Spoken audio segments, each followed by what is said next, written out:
let me show you what I actually really do. So this is a guard I modified, okay, and I'll show you how that works. First of all, the blade returns into what's called a return box so that there isn't any rundown accidents, or if somebody puts something there, it'll hit the blade. So the blade that's the blade wide down box. It also brings the dust collection right up front here.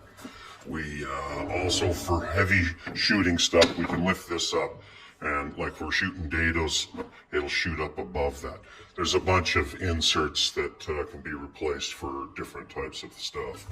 This is adjustable and can close in the side of this.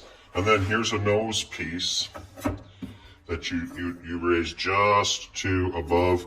So even if your hand's there, it won't allow you to draw the cutter block in. Anyway, that's my modification.